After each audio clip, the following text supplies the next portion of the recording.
Hello बच्चों, आप सभी का वाई केमिस्ट्री की क्लासेज में एक बार फिर से स्वागत है। बहुत लंबे अंतराल के बाद में बीमारी की कंडीशन की वजह से थोड़ा सा व्यस्त था, लेकिन फिर से एक बार आप सभी के समक्ष उपस्थित हूँ, प्रेजेंट हूँ।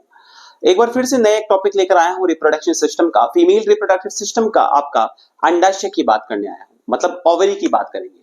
देखिए बच्चों, अगर मैं बात करता हूं आपके ओवेरी की, मतलब आपके अंडाशय की अगर बात करता हूं, मैंने बताया था कि आपका प्राइमरी सेक्स ऑर्गन जो होता है, मतलब आपका जो मूलभूत ऑर्गन होता है, जो आपके फीमेल के आपके रिप्रोडक्टिव सिस्टम के अंदर सबसे इंपॉर्टेंट वर्क करता है, वो होता है बेटा आपका कौन सा, आपका ओवेरी, आपका अंडाशय, जो ओवम को बनाने का काम करता है, ओवम को निकालने का काम करता है। तो ये वर्क था आपका ओवेरी का। तो चलिए आइए स्टार्ट करते हैं आपके साथ ओवेरी।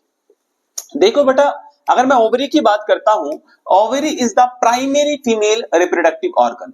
ओवरी क्या होती है? प्राइमरी फीमेल रिप्रोडक्टिव ऑर्गन होता है। और ये कैसी शेप का होता है बेटा? ये एलमोंड शेप का होता है, मतलब आपके बादाम की शेप का होता है। कौन? आपका ओवेरी। इसी के साथ साथ ये ओवल शेप का भी होता है बेटा। बादाम की शेप की बात कर सकता हूं, आपके ओवल शेप की बात कर सकता हूं, और अंगूर के शेप की बात कर सकता हूं, अंगूर के दाने की शेप की बात कर सकता हूं बेटा। उस तरीके से होता है आपका फीमेल का अंडाशय। आगे बात करता हूं बच्चा, आपके each woman has two ovaries, मतलब प्रत्येक वुमन में कितनी ओवेरीज होती है बेटा? आपके 2 ओवेरीज होती है, 2 अंडाशय पाए जाते हैं बेटा। 2 क्या पाए जाएंगे? आपके अंडाशय पाए जाते हैं। किसके अंदर? प्रत्येक महिलाओं के अंदर। अगर मैं इस अंडाशय की लंबाई की बात करता हूं, मतलब मैं बात करूंगा कि ये 2.5 से 3.5 सेंटीमीटर तो लंबाई होती है, लेंथ होती है, और लगभग 2.5 सेंटीमीटर 2.5 सेंटीमीटर की वाइडनेस होती है बेटा, चौड़ाई होती है। इसी के साथ साथ 1 से लेकर 1.5 सेंटीमीटर के अप्रॉक्स क्या होती है बेटा? 1 से लेकर 1.5 सेंटीमीटर तक इसकी क्या होती है बेटा? थिक होती है, मतलब इसकी चौड़ाई होती है बेटा, सॉरी आपकी थिकनेस होती है बेटा। इसी के साथ साथ अगर मैं बात करता हूं, देखना, देखिए इस स्ट्रक्चर की बात करता हूं, यहां पर जो स्ट्रक्चर है, ये फिगर है आपका किसका? फीमेल रिप्रोडक्टिव सिस्टम का। तो यहां पर बात कर रहा था, यहां पर आपका सर्विक्स वाला रीजन हो गया, आपके वेजाइना वाला रीजन हो गया। आगे मैं बात करता हूं, ये आपका कौन सा यूट्रस वाला पार्ट है बेटा? ये आपका यूट्रस वाला पार्ट है। आगे जाकर ये फैलोपियन ट्यूब में खुलेगा, और ये फैलोपियन ट्यूब की आपकी फिंगर लाइक स्ट्रक्चर जो थी, वो आपके होल्ड करने का काम करती है। किसको? आपके ओवेरी को। और ओवेरी से क्या निकलेगा बेटा? आपका ओवा रिलीज होगा। ये बात मैं डिटेल्स में करता हूं। आइए स्टार्ट करता हूं दोबारा आपके ओवेरी की डिटेलिंग स्ट्रक्चर। देखिए, एक ओवेरी की अलग स्ट्रक्चर बना के देखते हैं। मैंने ये बताया, आपकी जो मेंस्ट्रुअल साइकिल होती है बेटा, वो 28 डेज की होती है। कितने दिन की होती है बेटा? 28 डेज की होती है। लेकिन इसी के साथ साथ अगर मैं बात करता हूं कि आपके जो ओवेरीज के अंदर चेंजेस देखने को मिलते हैं मेंस्ट्रुअल साइकिल के दौरान, वो क्या क्या चेंजेस होंगे बेटा? मतलब अगर मैं बात करता हूं, यहां पर सबसे पहले आपके oocytes बनते हैं। कौन बनते हैं बेटा? सबसे पहले आपके फर्स्ट डे कौन बनेगा?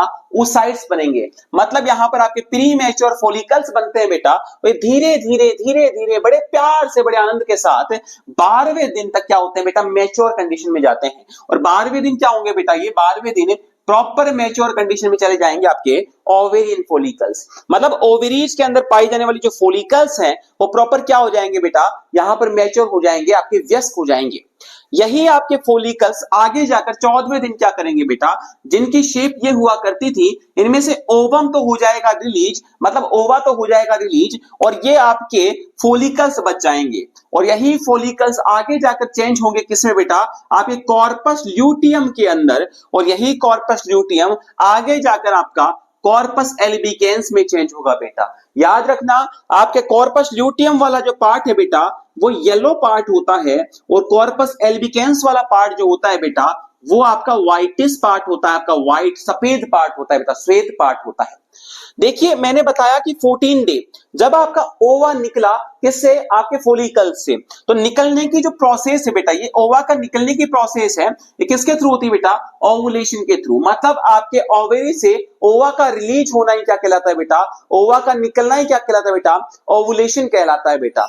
अभी जो ओवुलेशन हुआ, इसके थ्रू आपका ओवा निकल चुका है, और यहीं पर क्या पाई जाएंगी? जहां से ओवा निकला वहीं पे आपकी फिंगर लाइक स्ट्रक्चर पाई जाती है, किसकी बेटा? आपके फैलोपियन ट्यूब की। ध्यान देना, यहां से आपके ओवरी से ओवा निकला और ये फिंगर लाइक स्ट्रक्चर थी, इन्होंने क्या किया? आपके ओवा को कैप्चर किया और ये एम्पुला वाले रीजन में लेकर जाती है, किसके? आपके फैलोपियन ट्यूब के। और आपके वेजाइना से होता हुआ, सर्विक्स से होता हुआ, आपके यूट्रस वाले पार्ट से होता हुआ गमन करता हुआ एक मेहमान आएगा बेटा। और ये जो मेहमान था, इसको मैंने बड़ा सा लवली लवली नाम दिया, इसको मैंने बड़ा प्यारा नाम दिया और इसका नाम था आपका प्यारा सा स्पर्म। तो मेल का जो स्पर्म है वो मेहमान बनकर आएगा कि यहां पर कोई साथी मिलेगा और वो साथी के इंतजार में यहां पर वेट करता है और वो साथी कहलाता है बेटा आपका ओवा। अब ये ओवा क्या करता है बेटा? यहां से होता हुआ आपके ओवरी में जाता है, इधर से मेहमान आपका स्पर्म आता है और ओवा और स्पर्म मिलते हैं और मेहमान नवाजी होती है। और यहां पर एक प्रक्रिया होती है जिसे क्या नाम दिया बेटा? फर्टिलाइजेशन। याद रखना बेटा, निषेचन होता है आपका। कहां पर होगा बेटा? ये आपके ampulla region of the fallopian tube में होता है। हकीकत में याद रखिएगा, actual site of the fertilisation of ova and sperm is about, या फिर इज कहां पर होती है बेटा? Ampulla of the fallopian tube. तो फैलोपियन ट्यूब के मतलब ओविडक्ट के, आपके फैलोपियन ट्यूब के एम्पुला रीजन में फर्टिलाइजेशन की प्रोसेस होती है। अगर मान के चलिए यह फर्टिलाइजेशन हुआ तो धीरे धीरे यहां पर सीलिया पाए जाएंगे, ये आगे की तरफ भेजकर आपके यहां पर बॉडी वाले रीजन के अंदर इसको इंप्लांट कर देंगे। किसको इंप्लांट कर देंगे बेटा? एम्ब्रियो को, भ्रूण को इंप्लांट कर देंगे।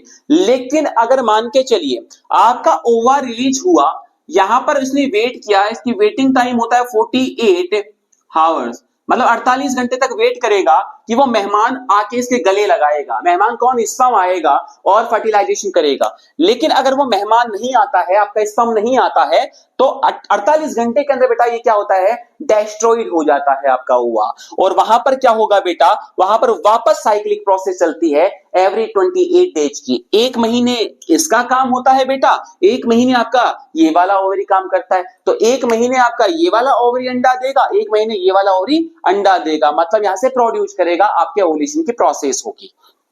किसी कंडीशन की बात करता हूं, अगर मान के चलिए यहां पर इंप्लांटेशन हुआ तो आपका यहां पर क्या होगा बेटा? यहां पर आपका किसी प्रकार की मेंस्ट्रुअल साइकिल अब नहीं आएगी, मेंस्ट्रुअल साइकिल स्टॉप हो जाएगी। लेकिन अगर मान के चलिएगा यहां पर आपका ओवा तो निकला लेकिन फर्टिलाइजेशन नहीं हुआ, फर्टिलाइजेशन नहीं हुआ इसका मतलब ओवा डैमेज हो चुका था, डेस्ट्रॉयड हो चुका था।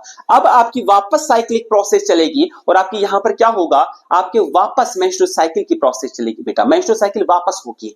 दूसरी बात अगर मैं बात करता हूं इसके फंक्शंस की, देखिए फंक्शंस की बात करता हूं, मैंने पहले ही बताया था, it is the primary sex organ. तो प्राइमरी सेक्स ऑर्गन होगा, इसका मतलब ये क्या करता है? मैंने बताया ये ओवा को प्रोड्यूस करने का काम करता है, ओवम को निकालने का काम करता है, एग को निकालने का काम करता है ड्यू टू द ओवुलेशन। किसके थ्रू बेटा? ओवुलेशन। ओवुलेशन के फलस्वरूप आप क्या निकलता है यहां से? ओवा, ओवम या आपका एग निकलता है। दूसरा वर्क होता है, ये कुछ हार्मोन्स को सीक्रेट करता है। जो हार्मोन्स जो होते हैं वो होते हैं कि प्रोजेस्टेरोन हार्मोन और एस्ट्रोजन हार्मोन, और ये दोनों हार्मोन फीमेल सेक्स हार्मोन के नाम से भी जाने जाते हैं, जो कि फीमेल सेक्स ऑर्गन मतलब प्राइमरी फीमेल सेक्स ऑर्गन आपका ओवरी क्या करता है बेटा? रिलीज करने का काम करता है, प्रोड्यूस करने का काम करता है। तो ये बात थी आपके ओवरी की, बहुत ही प्यारे बातें हैं ओवरी की। बच्चा मैं एक ही बात कहता हूं बार बार में, आप बार बार रिवाइज कीजिए, जितनी बार आप वीडियोस को देखोगे, लेक्चर्स को देखोगे, उतनी बार आपका माइंड शार्प होगा। किसी इंसान को भी बार बार देखने पर उसकी बातें अपन को पता लग जाती हैं। तो यहां पर मैं इतनी ही बात कहूंगा कि आप बार बार रिवाइज करोगे, बार बार वीडियोस को कैप्चर करोगे, देखोगे, क्योंकि कई बार बुक्स को पढ़ने से याद नहीं हो पाता, लेकिन किसी इमेज को देखने पर जल्दी याद हो जाता है। इसका मतलब क्या हुआ? आप अगर बुक्स को नहीं पढ़ पा रहे हो किसी कंडीशन में, तो आप वीडियोस देखिए, लेक्चर्स देखिए, क्योंकि लेक्चर्स क्या करते हैं, वहां पर कैप्चरिंग पावर बहुत अच्छी होती है। आंखें क्या करती हैं? आकर्षित चीजों की तरफ ज्यादा आकर्षण करती है। मतलब अगर किसी पेड़ को देखते हैं, खूबसूरत पेड़ है, तो मतलब उसकी तरफ आकर्षित होता है, लेकिन वहीं पर कोई लाइन लिखी हुई है तो आकर्षित कम होते हैं बेटा। मतलब जो चीज आपको आकर्षित करती है उसके प्रति ज्यादा जाइए। अगर आपको मेरे वीडियोज में अच्छा लगता है, आपके वीडियोज अच्छे लगते हैं तो वीडियोज में जाइए, किताबें अच्छे लगते हैं तो किताबों को पढ़िए, लेकिन बेटा बार बार कहता हूं रिवाइज करिए। चलिए कोई बात नहीं, बहुत जल्द मिलते हैं एक नए प्यारे सुंदर वीडियो के साथ। अगर आपको मेरा वीडियो अच्छा लगा हो तो इसे लाइक करें, शेयर करें, सब्सक्राइब करें। तब तक के लिए राधे राधे, जय श्री श्याम बच्चा।